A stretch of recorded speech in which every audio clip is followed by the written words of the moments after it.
ఇప్పుడు ఏదో 4 మాసాలు ఇది 25వ వార్షిక ఆరాధన ఇంకోటి స్వామి నర్సరెడ్డిది 5వ వార్షిక ఆరాధన.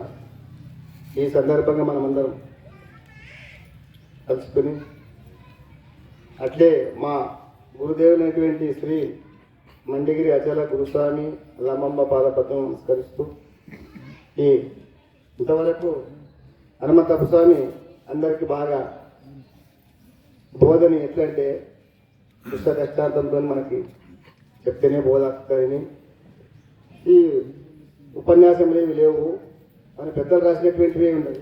ఉపన్యాసంలో కూడా దృష్టాంతం ఉంటేనే ఈ బోధకి కూర్చుంటుందని పెద్దలందరూ కూడా చెప్పినారు. ఇప్పుడు ఏమంటే ఇంతవరకు ఆత్మ మహావాక్య నిర్ణయము అన్నీ చెప్పినారు. మనం ఇప్పుడు ఒకటి అఖిల బోధ సంప్రదాయంలో ఉండే ఏ ఒప్పందం అంటే ఒకటి ఎరక, ఫస్ట్ పరిపూర్ణము, రెండోది ఎరకము. ఈ రెండు నిర్ణయము ఈ నిర్ణయం కానీ మనకి పెద్దలు అచల బోధ సంప్రదాయకం అంటే మొట్టమొదట అచలం అంటే ఏమి, రెండోది ఎర్రకంటే ఏమనేటువంటి విచారం చేయాలని మనకు చెప్తున్నారు. సరే,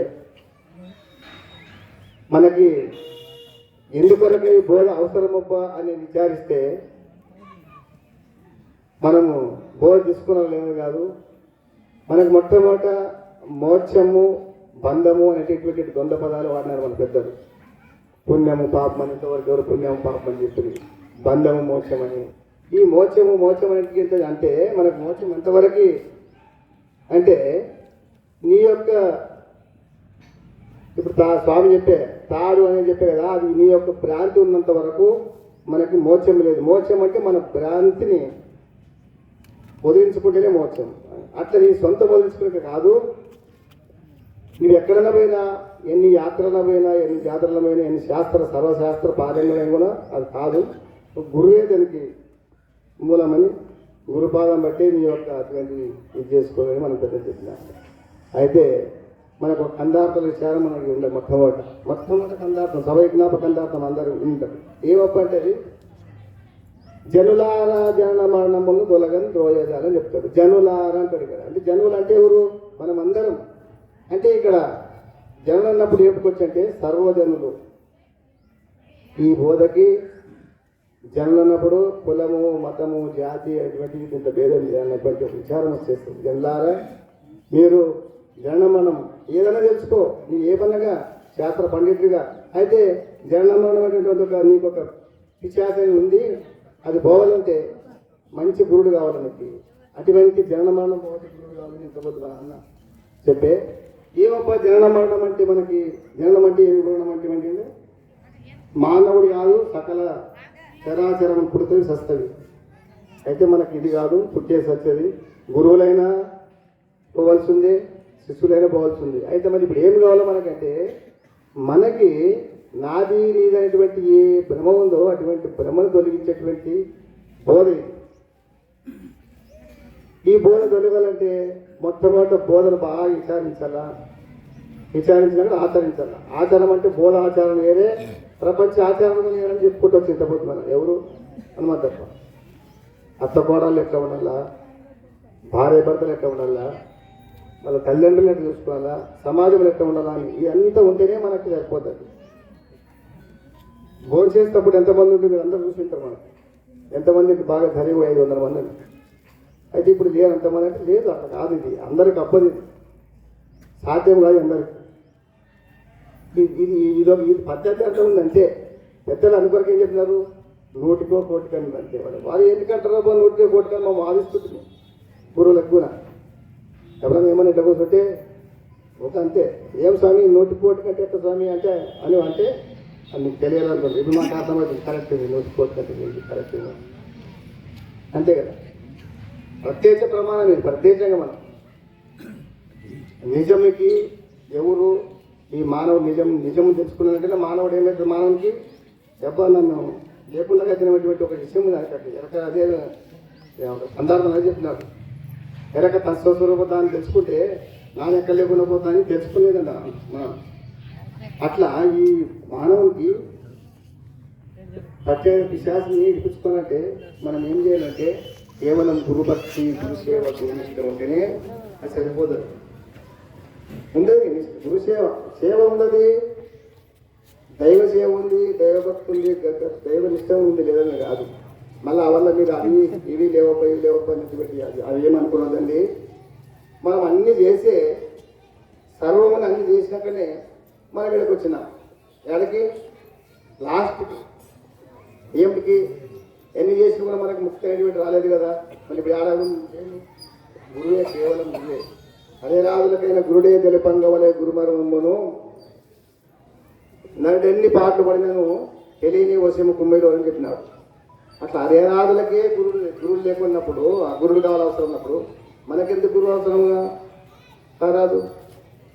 అంత వేసినటువంటి శ్రీకృష్ణుడికి గురువు అవసరం వచ్చే, రాముడికి దేవుడు అనిపించుకొని గురువు అవసరం వచ్చే, మనకెందుకు గురువు కానటువంటి లేదు. మన చెప్పే ఇప్పుడు మన అధ్యక్షుడైనటువంటి నిజాంశం ఏమనే నా చిన్నప్పుడు సిగ్గుపడితే బోధ కానీ ఈ బోధ సిగ్గుపడితే వచ్చేది కాదు. అందుకొరకే ఒక కందార్థం చెప్పి నేను ముగిస్తా.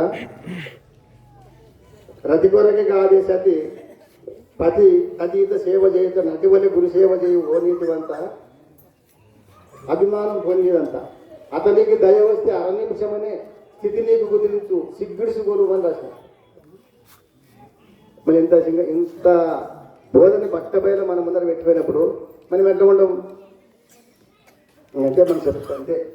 ఒకవేళ మీరు ఎట్లా కాదు ఏమో ఇంకా మేము మేలుకునేం లేదు.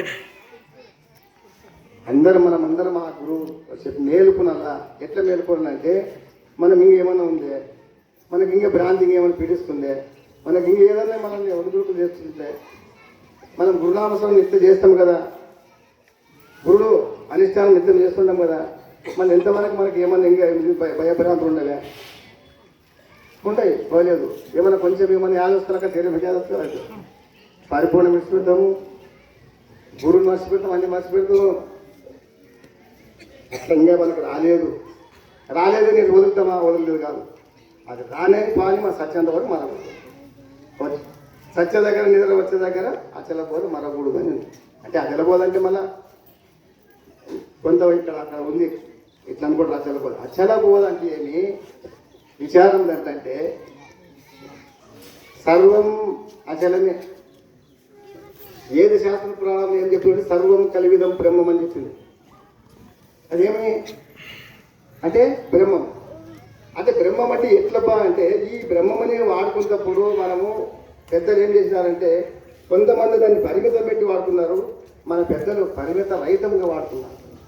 అట్లా దాన్ని పచలం అని చెప్పి పరిమితంతో ఎప్పుడు వాడుకున్నప్పుడు ఏమంటే ఆత్మని ఇట్లా పెద్దలు చెప్పుకుంటూ వచ్చిన ఆత్మ అంటే కూడా నీకేం చిన్నమాట ఆత్మని తెలుసుకునేకి అది ఆరాధన కాదు.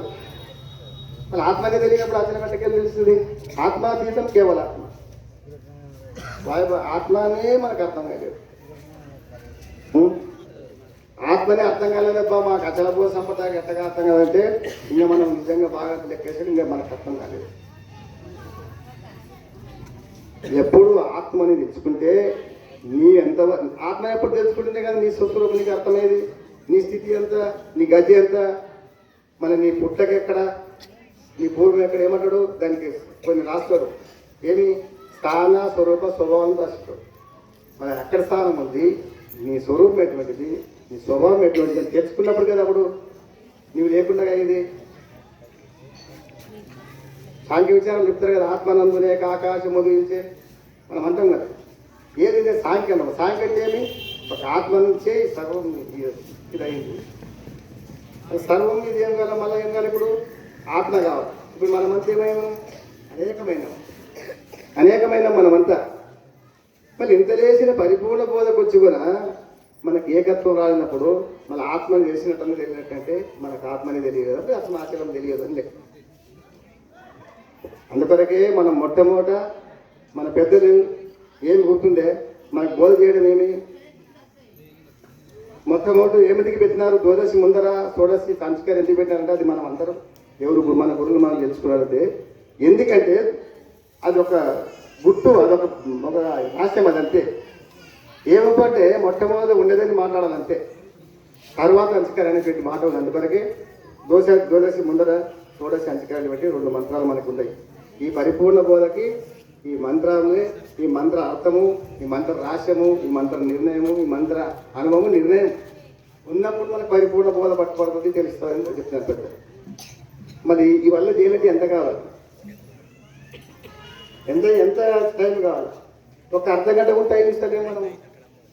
ఊరికి మందిరాలు ఉండవు, లేదని కాదు, ఊరికి మందిరాలు ఉండవు. ఎవరైనా శాస్త్రం బట్టి చదువుకొని ఎవరైనా ఉండరా? లేదు, ఎవరు లేరు. చెప్పుకోవడం ఎక్కువైంది మనకు, అంతే. చెప్పడం మాత్రం బాగా ఉంది. కానీ శాస్త్రం అప్పుడంటే మందిరాలు లేకుండే, ఇండ్లు ఉండే.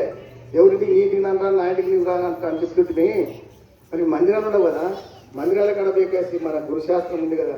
మన ఈరోజు ఎరక గురించి తెలుసుకున్నాము, పరిపూర్ణ గురించి తెలుసుకున్నాం అనేటువంటి మాట గురువు చెప్పినారు కదా. మన గురు విచారిస్తాం మనం.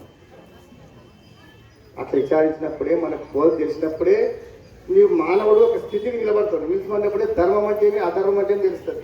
ధర్మాధర్మం మరణమే తెలియనప్పుడు బోధ ఎక్కడి నుంచి తెలుస్తుంది? తల్లిని ఎట్లా మాట్లాడాలని తెలియదు, మళ్ళీ అత్తని ఎట్లా మాట్లాడాలి, తల్లిని అత్తగా మాట్లాడాలని తీసుకుని మనము అత్తని తల్లిలాగా తీసుకుని స్థితికి వచ్చినాము. ఈ అమ్మోళ్ళు ఏం చేసినారు? అత్తని ఏం చేస్తారు? అమ్మలక అత్తని ఏం చేస్తారు? కుటుంబం ఎక్కడో చూస్తారు.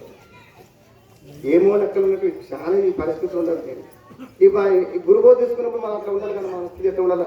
గురుబోధ పోయితే మారాలి కదా.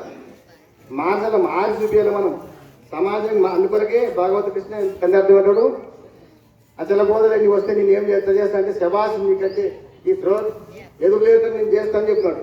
అది మొదలాచారం మెరిగించేదా ఎదుతమ్మ కలిగిన ఎరక ఎవరింతు అవి ఆ ఎరక విడిపిస్తా.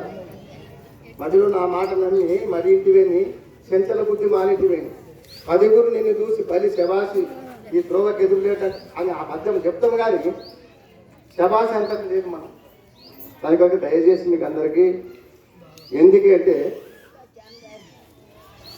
పేరు పెద్ద ఉంది లేదని కాదు, మన ఆచారం మాత్రం చాలా గొప్పగా ఉండాలా. మన పెద్దలు అట్లా నడుచుకుని చాలా కష్టపడినారు. మనము ఊళ్ళోనే గురువులు ఉండరు, 3-4 కిలోమీటర్ల గురువులు ఉండరు ఇప్పుడు మనకి.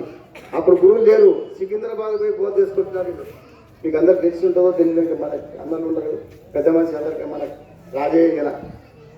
రాజయ్య శిశువు అయినా పెద్ద అయినా వీళ్ళు సికింద్రాబాద్ పోయి బోధ తెచ్చుకుని రావాలి. అప్పుడు డబ్బు లేదు. మళ్ళీ వాళ్ళ బోధ ఎక్కడ వాళ్ళ ఎక్కడ మన దగ్గర మనకి ఏమో చెప్తారు కదా. అది దాని ఇంటి ముందర మన ఇంత చెట్టు కానీ మన ఇంత భార్య కానీ ఎంత పోతేనా అట్లా అయ్యేది. గురువులు ఎక్కువైంది బోధపడతారు. అందుకొరకు అట్లా పెట్టుకోలేదు. ఎంతమంది గురువులైనా మనకు మంచిదే. ఎందుకు అనుకోవాలి మంచిదంటే, దూరం పోయి తెచ్చుకునే మనకి అవకాశం లేనప్పుడు మనకు ఆ గురుదేవుడు మనకి దగ్గరనే ఉన్నట్లు తెచ్చుకోవడానికి కానీ మనకి గురువుని దగ్గర పెట్టాడా అనుకోరు. కానీ గురువులు ఎంతమంది ఉండరు, వాళ్ళేం గురువులు అటువంటి వాటి గురువుని నడవడానికి నరకం తప్పదనేటువంటి మాట ఉంది. అందుకొరకే ఏం చాలా పెద్ద ఉపన్యాసము. పెద్దలు ఇంకా మంచిగా చెప్తూనే ఎంఎస్ రెడ్డి ఉన్నాడు, తిమ్మప్ప ఉన్నాడు, భోజప్ప ఉన్నాడు, అందరూ ఉండరు. మీరందరూ నిశ్శబ్దం బ్రహ్మ వదలనట్ల మనసాన్ని కాపు తాగి వదలకుండా మంచిగా నల్ల మనసిచ్చి తినాలని చెప్పి చెప్పినారు. ఈ ఉపన్యాసం ఎందరితో నిర్మించుకుంటూ జై సద్గురు మహారాజుకు జై.